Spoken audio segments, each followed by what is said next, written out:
Okay, this is numerical long division. It's a procedure. Division is always a procedure to find if the denominator of a fraction is a factor of the fraction's numerator, is what is sought in this procedure. And it's a very important procedure.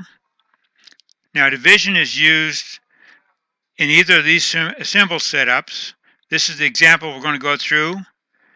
They have the same meaning, and the right-hand symbol set is for doing the procedure of the division. So we'll see how to use it. Now, I've got this colored for selecting out the denominator. That's the red stuff. And you're working with a chunk of the numerator. That's in black. And the first thing we're going to do is a size check between those two parts. And they look similar in size, so we're using a factor of 1 here. So we multiply the red number by 1, and that's what's in the parentheses, and I put a minus sign in front to indicate the subtraction. We also bring down the next digit of the numerator, which is that 3. The 45 is a result of the subtraction, so the next number we got to compare is that 453.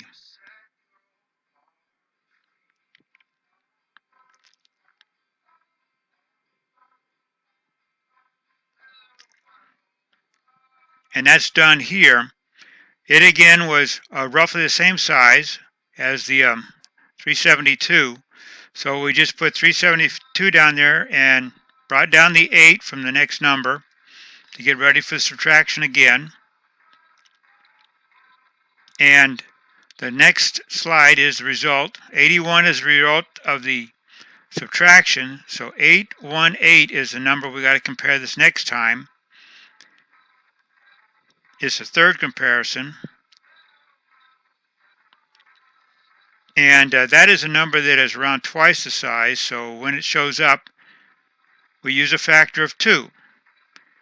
2 times 372 is 744. That's what's in subtraction parentheses. I brought down the 9. So we're ready to do the subtraction. And the result is coming up here shortly. That's it, 74. So the number we compare with is 749 with the 372. And that is, again, around the range of 2 times more, maybe a little bit more. So the comparison check will probably add another 2 above the division symbol. And it's going to get to it here pretty soon.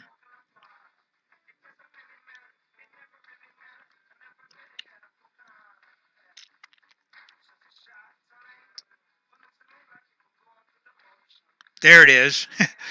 So again, 744 in parentheses, making subtraction. And if you notice, the difference is going to be 5. It may not show up on the screen here, but we'll get to the discussion of that 5 that comes out of this subtraction, because we've come to the end of the digits in the thing, and the result being non-zero is a remainder. That's a comment in the lower right. And it's not, if you get a remainder, you do not have a factor of the denominator. There's the 5, you can see it. So you write it like that right-hand expression after the division symbol. 1122, 5 over 372. That's a serious mixed number, and that's how you write the remainder for a final result. This is the end of the presentation, and you've come to the results.